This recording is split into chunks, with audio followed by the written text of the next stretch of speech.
Hello, everyone. Appreciate it. Appreciate the time and appreciate the opportunity to be able to speak with you today. My name is Vince Hill. I'm a pre-sales solutions architect working at BluVector. Been with BluVector now for about coming up on 2 years now. Over to you, Ron. Yeah, so I'm Ron Chang. I am an account manager for BluVector. I've been in this industry for about 5 years, 3 years with BluVector.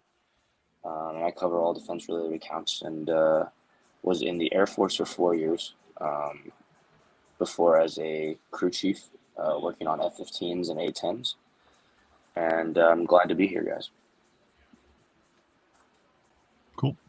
My background, so I'm in the currently in the reserves. Been in the reserves for about 2 years now. My background was Air Force, active duty for about 14 years. Signed up right out of high school. My objectives for getting out or getting into the Air Force were, travel, get an education, see the world. My first duty assignment was at McConnell Air Force Base in Kansas as a aircrew life support technician for about 4 years. It was a fun job. Felt more like work though.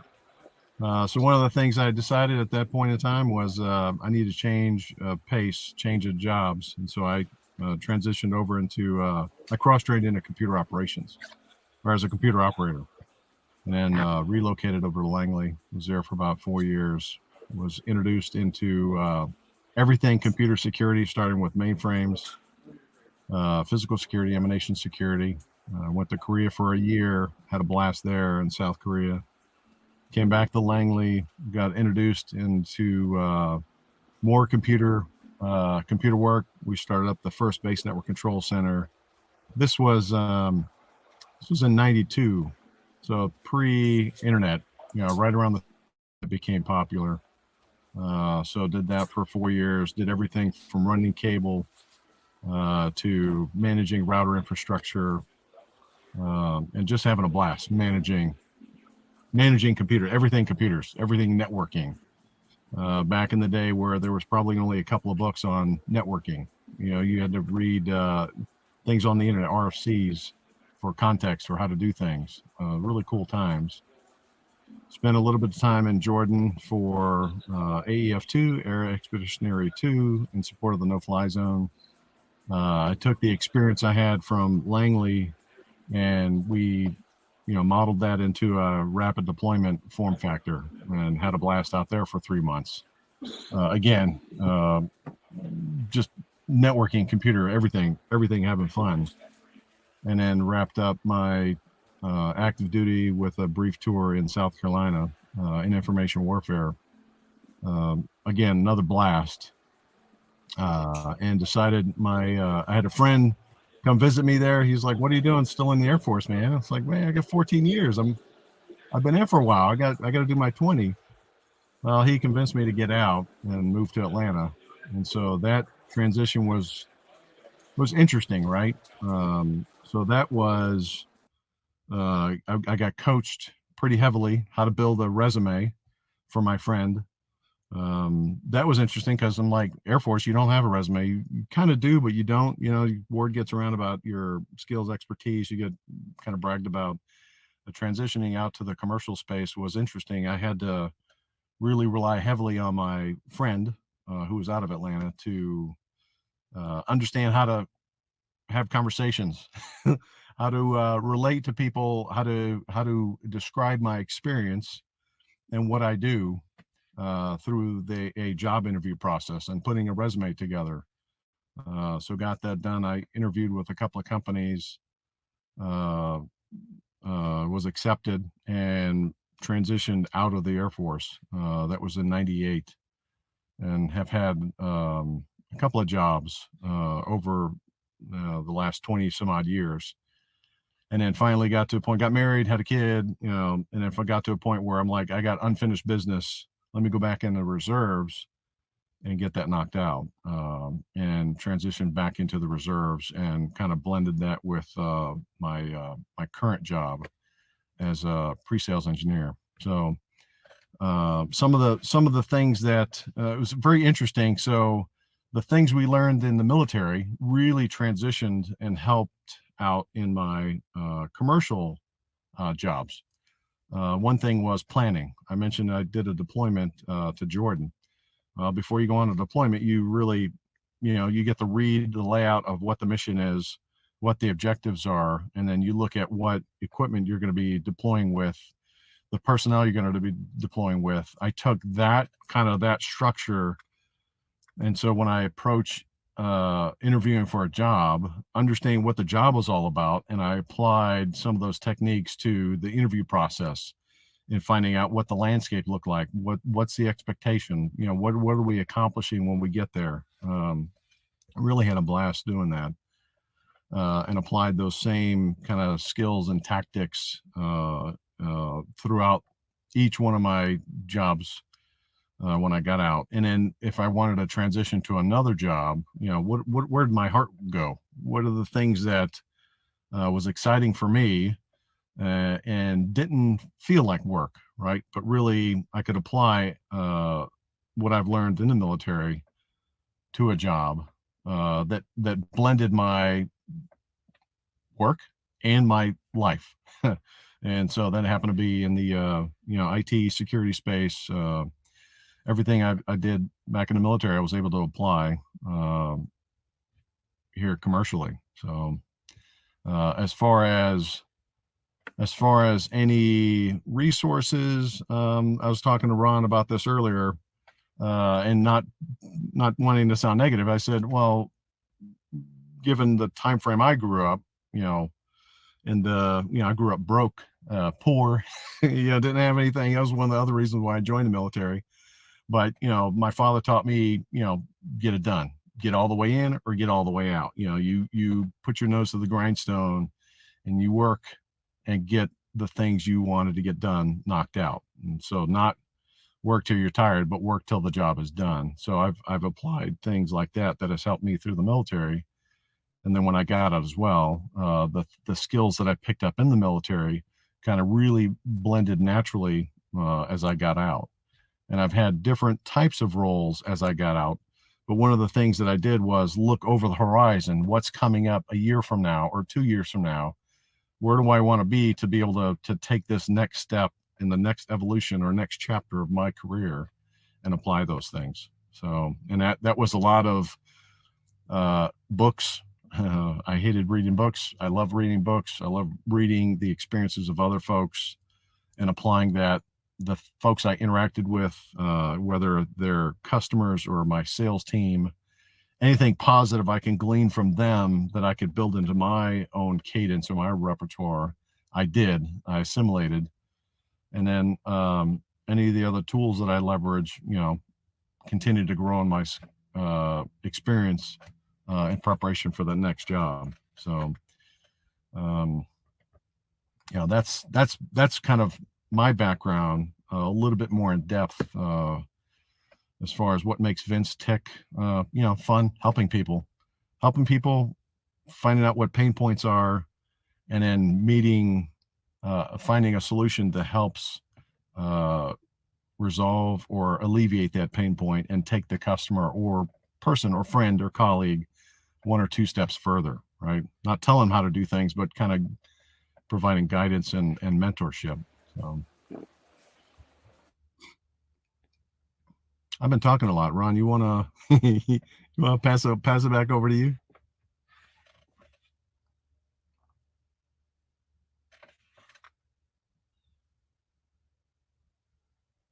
You good, Ron? You froze up a little bit. You're still on mute. There we go. All right. Yeah, I was trying to come off of mute, but yeah, no. My experience is definitely a little different from Vince's. I was in the Air Force from 2010 to 2014. I was an F-15 crew chief first at Kadena, and then I was over in Eglin test, still working on F-15s. And still, but then I also worked on A-10s a little bit as well while I was at Eglin. I joined the military with about a year or two of college under my belt. I had not done very well. So, you know, for those of you who are transitioning and are, looking at going back to school and are worried about your academic prowess, don't worry, you'll be fine. I had my first semester at University of Maryland right out of high school. I had a 0.00 GPA. My second semester, I got 1B, and that was it. And then community college for a year,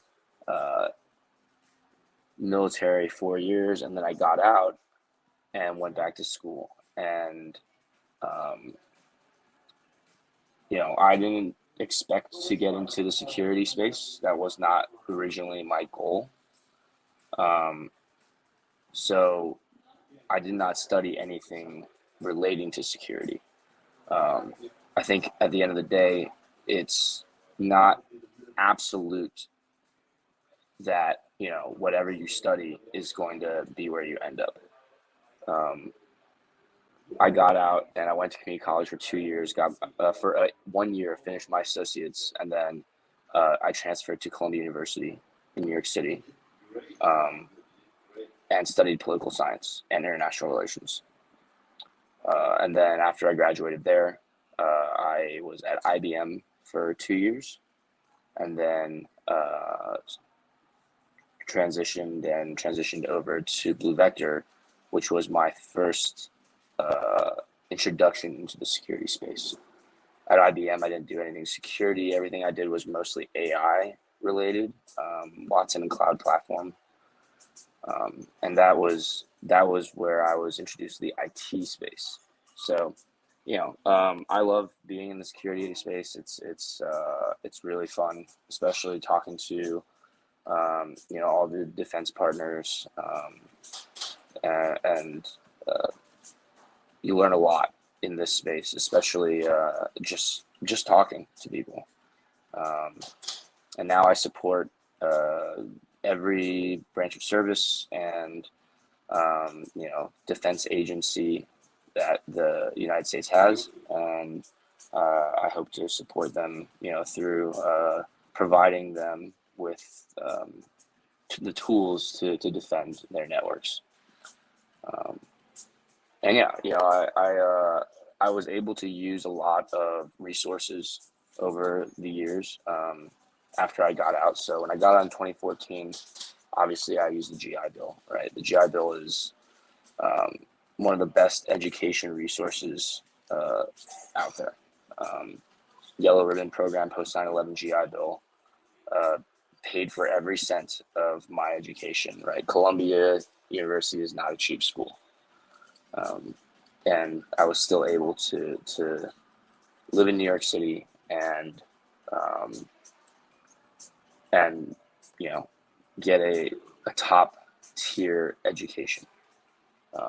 So that is one definitely to use.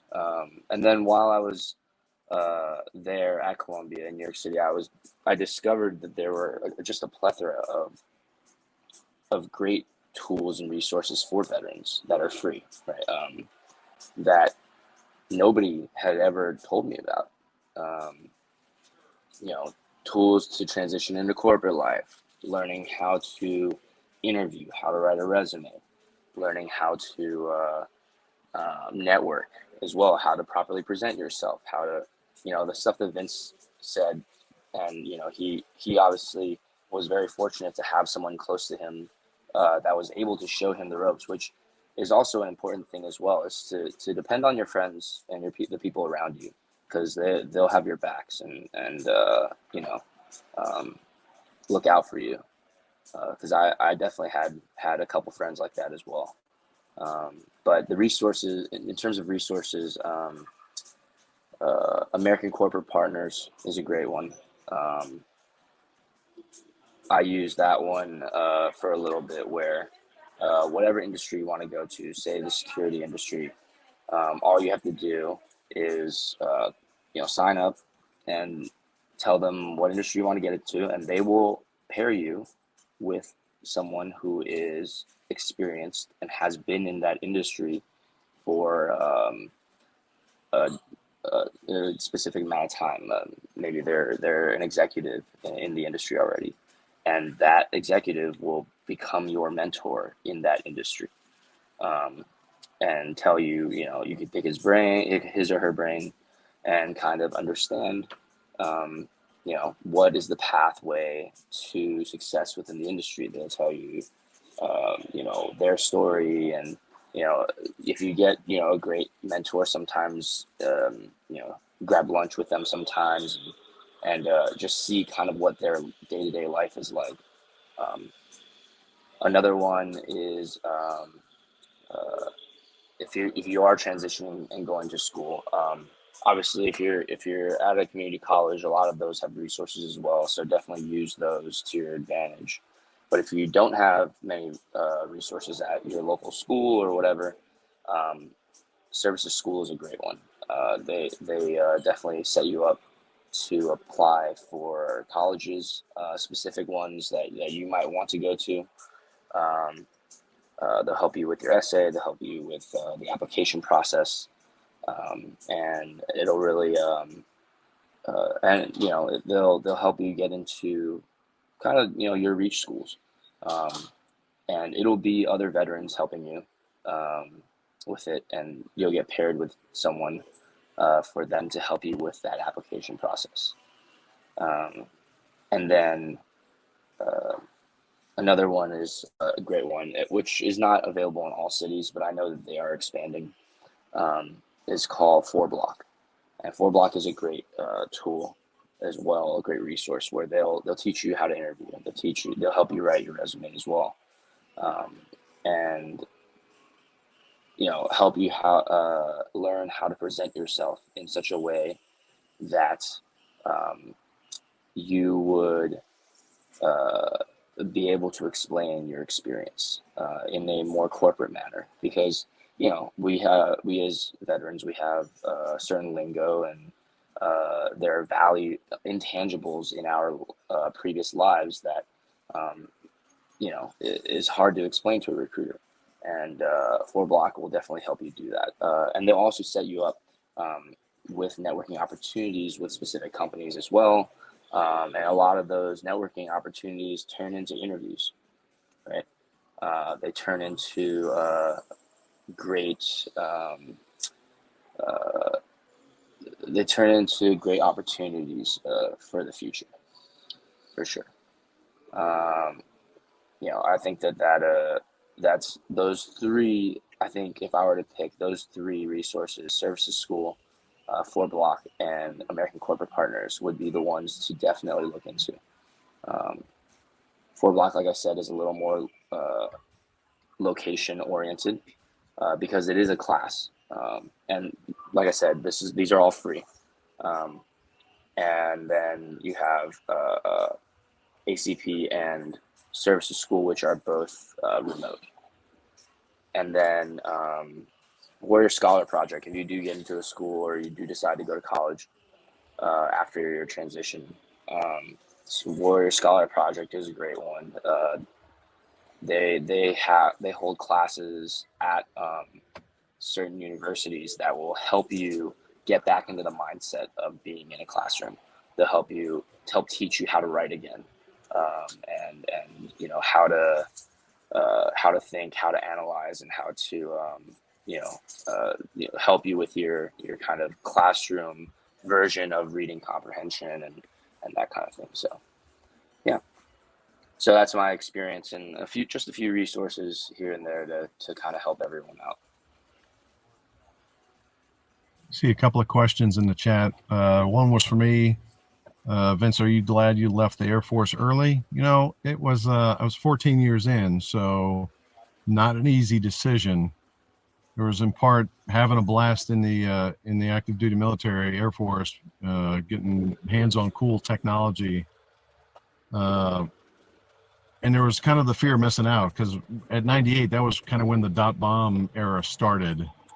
A lot of really cool companies starting out. So one of the things that my good friend, mentor, kind of advised on is, well, military is good. You know, he was military as well. He was in the Air Force. He was a buddy of mine that worked. We served together in different locations in Langley and Korea.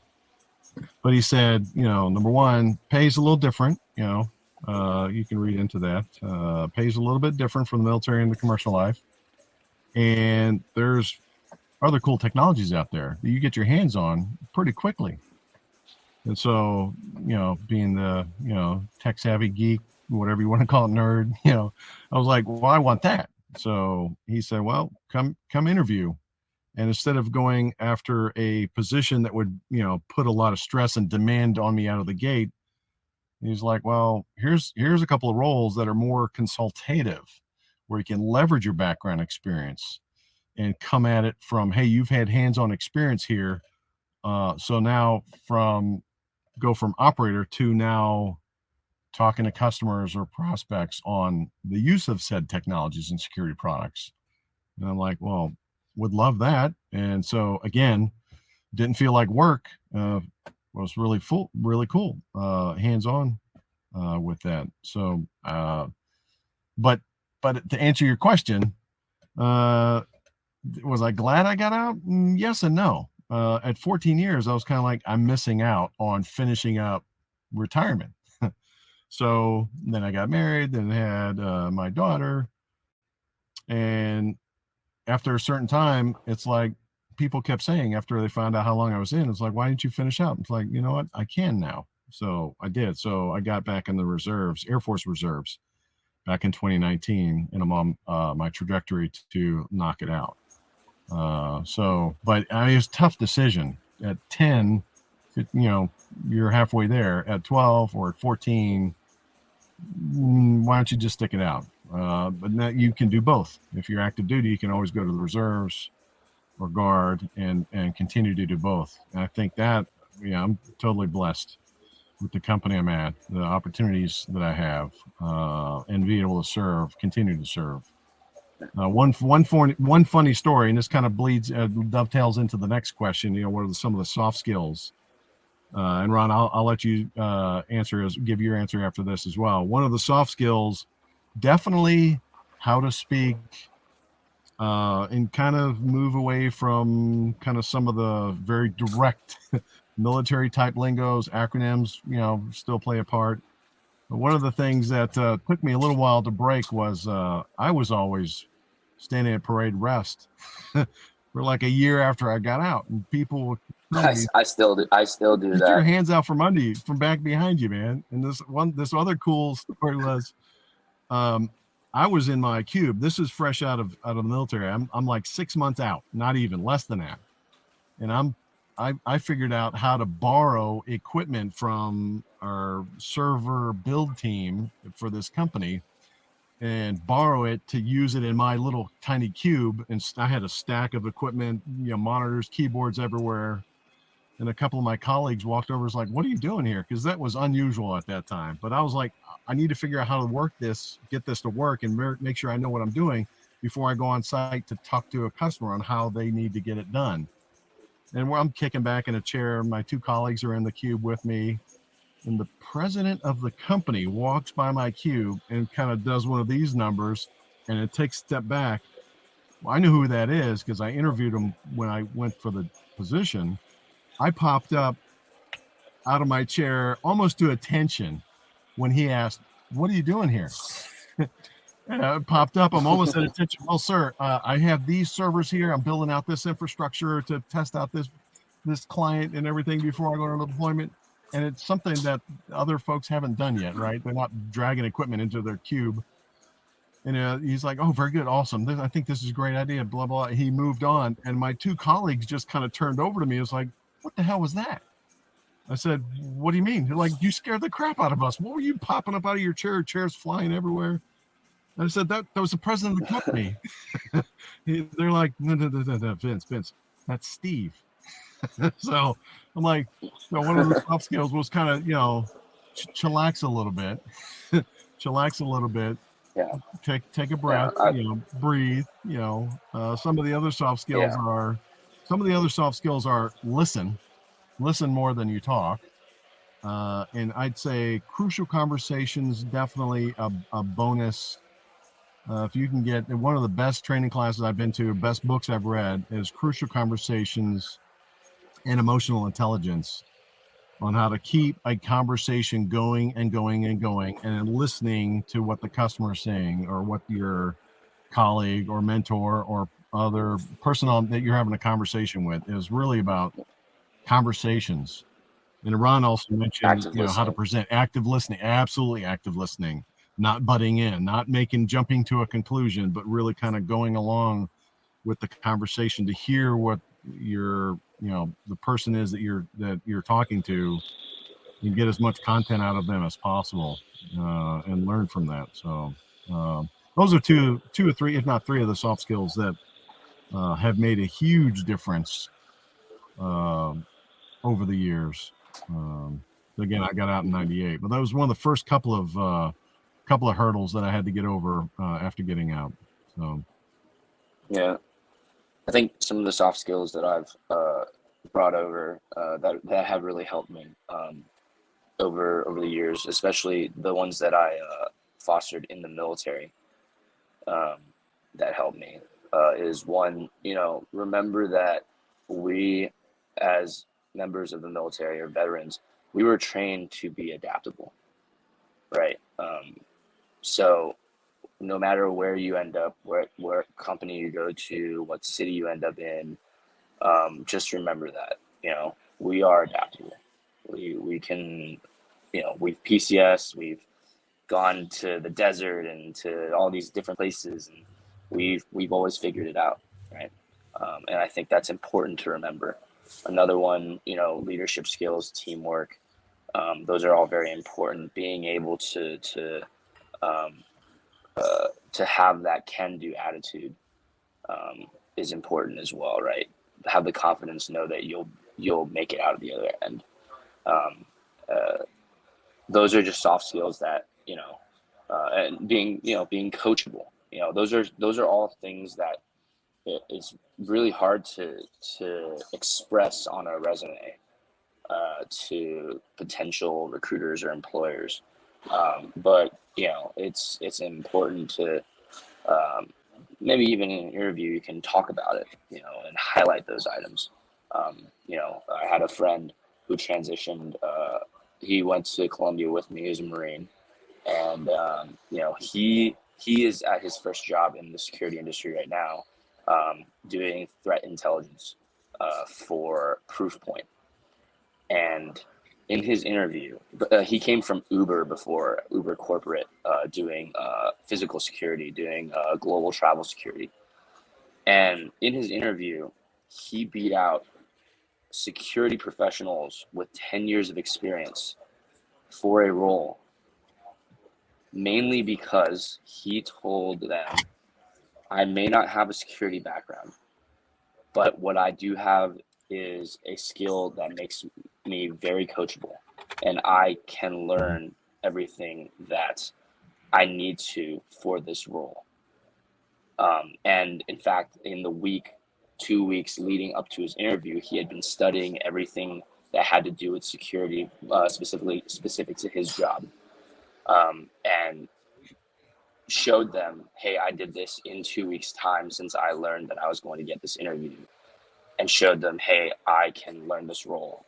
If I can do this in 2 weeks, imagine what I can do in X amount of months. And that is half the battle. It's showing them that, yeah, I can learn it, because the people around you, they'll teach you. The company that you end up at, they'll teach you all the skills you need to know. As long as you have a basis and that attitude that you can do it, and that you can learn those hard skills that you need. yeah, confidence, not cockiness. That goes a long way. Yes, absolutely, absolutely, right. No feelings of entitlement. That is a epidemic, I think, Mm-hmm. within the veteran community, is that sense of entitlement. Just because you're a veteran, it'll help you get in the door. It'll help you get an interview, but that's where it stops. They're not going to give you a job just because you're a veteran, right? You have to put in the work and show that you know you deserve that job, or deserve to be in this industry, deserve to be in this career. So.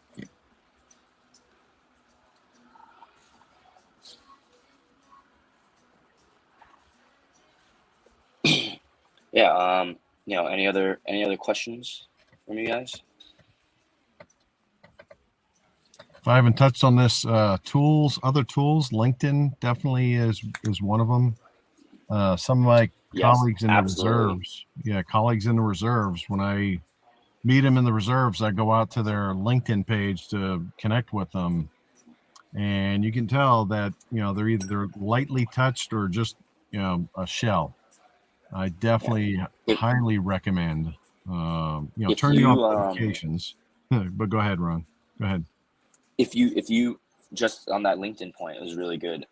If you don't know yet, LinkedIn gives you a year of free LinkedIn Premium as a veteran. So go on Google that LinkedIn Vet for Veterans or whatever, and it will come up to the page, and they will literally give you LinkedIn Premium for an entire year. What I did was, as soon as I started interviewing for jobs or looking for employment, that's when I activated it, and it gave me an entire year. And it's perfect for recruiters to find you, or you to find roles that you're interested in. So, just a quick tip if you guys didn't know that already. Yeah, because that lends towards your brand, and so the thing or the job you're looking to go after, you want to tailor that profile to bring in your experience that you're bringing to the table. And I definitely recommend turning off notifications before you start updating your LinkedIn profile, because I can't tell you how many times I've updated without doing that. And they're like, people start liking things, and then every little change I made, I had people liking them. Turn those off. Compare yours or look at others around you in the same industry, colleagues that you have, and adapt and update your profile. LinkedIn's got a lot better around providing guidance on other things you can add to build up your, your completion or completeness, and then you get notified when folks start, being aware of or seeing your skill sets or the things that they're looking for when looking for candidates. So definitely a good tool to keep up to date. Absolutely.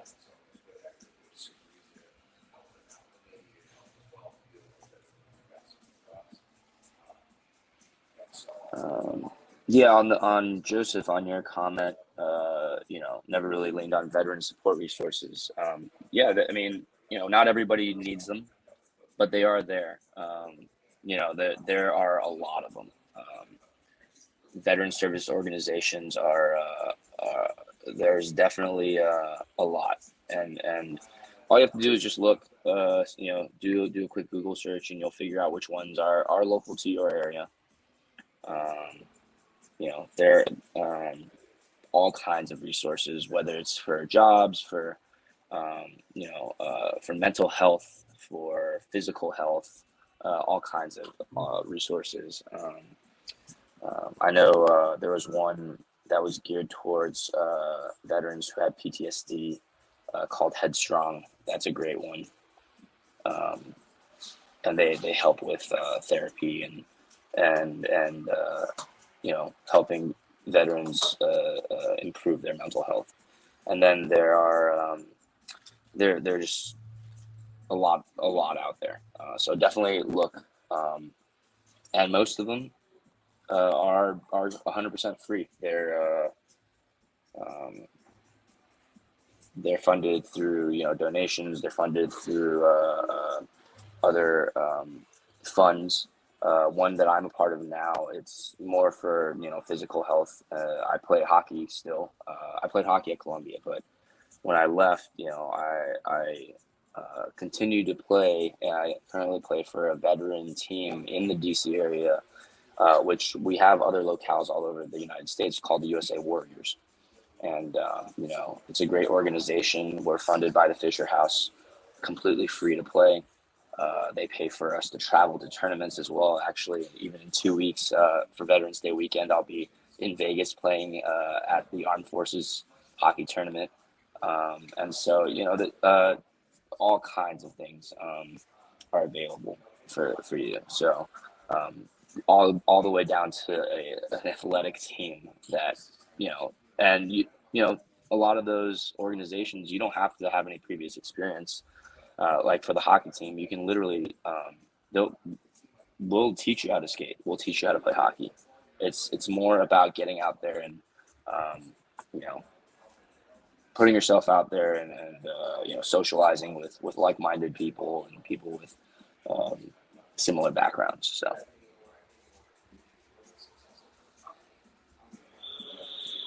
USA Warriors, not Warfish. But yeah.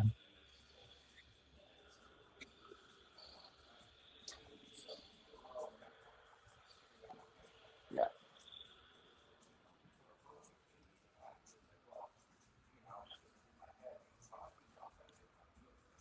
Yeah. Any other questions, guys? We're all ears, and definitely would just say, transitioning it can be scary. Transitioning out of the military, the military gives us a lot of structure, and we, getting out of the military, a lot of that structure disappears, and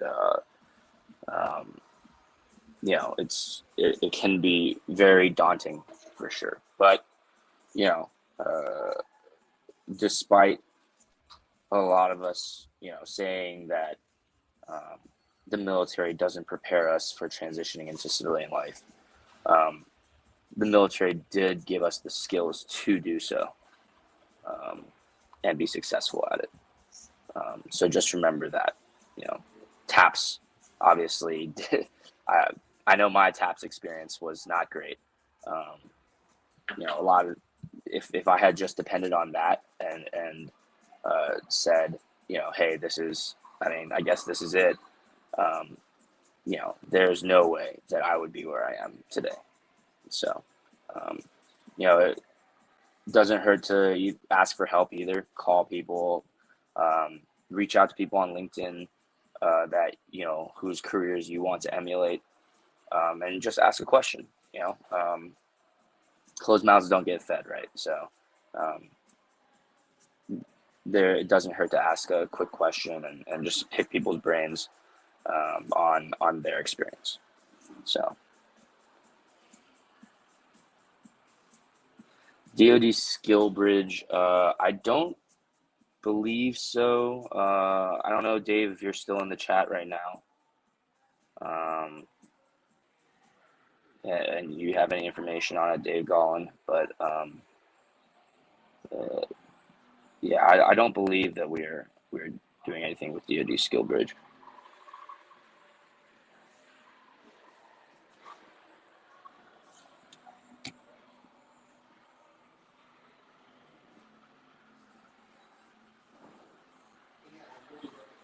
Vince, did you freeze there, Vince?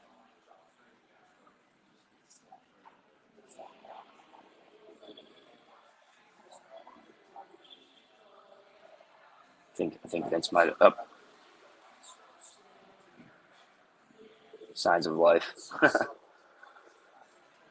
But yeah, no, I mean, if you guys have any other questions, please feel free to ask.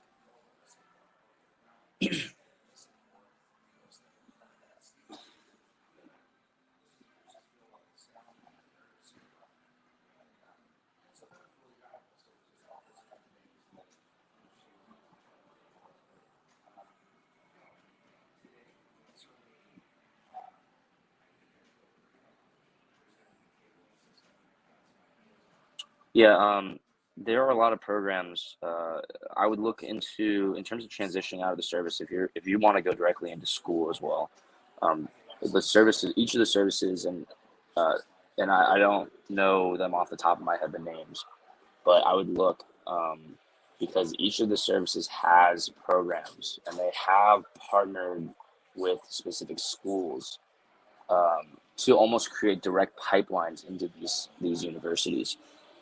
So I would do just a quick search online and find exactly where which schools those are. I know Columbia University has a direct pipeline with the Marine Corps.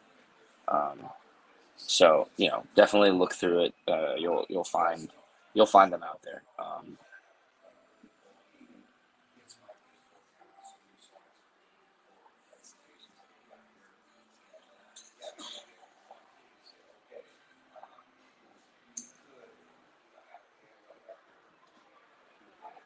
Well, USA, I don't know where you're located now, Joseph. There is still USA Warriors. They do have other locales. I know Dallas has a team, Tampa has a team, Philly has a team. I think there's one in Colorado as well. But I don't, like I said, I don't know what city you're in, but there are definitely quite a few cities that have them. So I would look for those guys out there. Normally they're called like the Dallas Warriors or the Tampa Bay Warriors, and it's the same situation. They fall kind of under a similar organization from us. Some of them were actually funded by us to become a team, but it's definitely out there.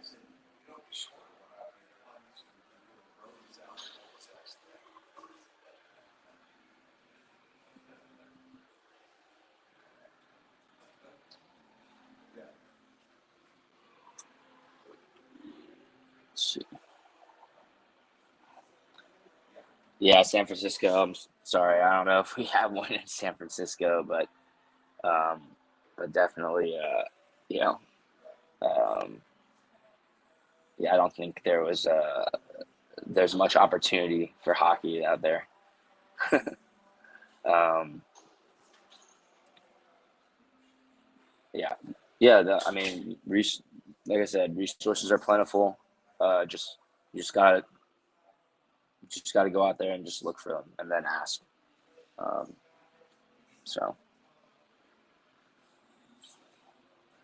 let's see. Yeah, absolutely.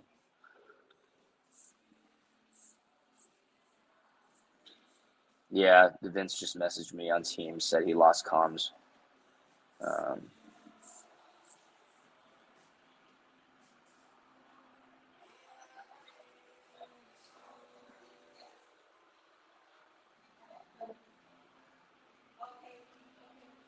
um, see if he's going to be able to hop back on.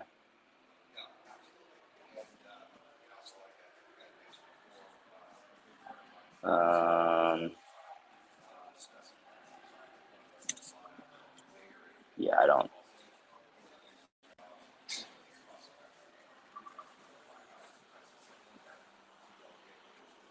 Yeah, New Jersey Warriors. Yeah, they're.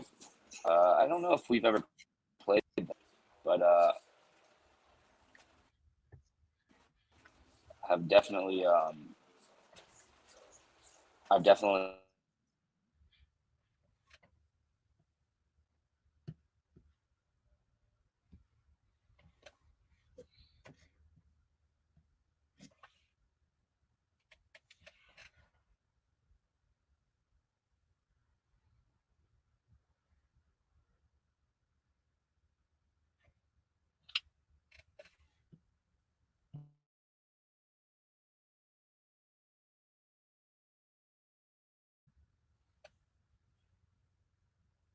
I'm parked out here in the middle of a field, so my comms isn't that great.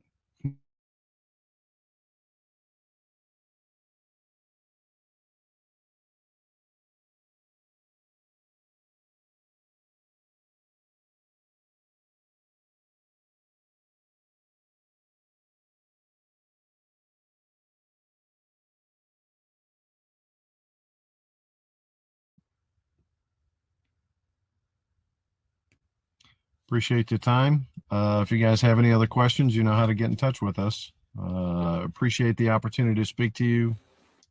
Loved the opportunity to speak with you, Again, thanks for your time today. Enjoy the rest of the event. All right. I just got comments back, but yeah, no, I definitely, appreciate the time. Good luck everybody with, what you guys are, what your guys' goals are. And, I hope that, reach out to me on LinkedIn. If you have any other questions, and I'll be open to, having a conversation. So, Likewise. good luck everyone. Appreciate it.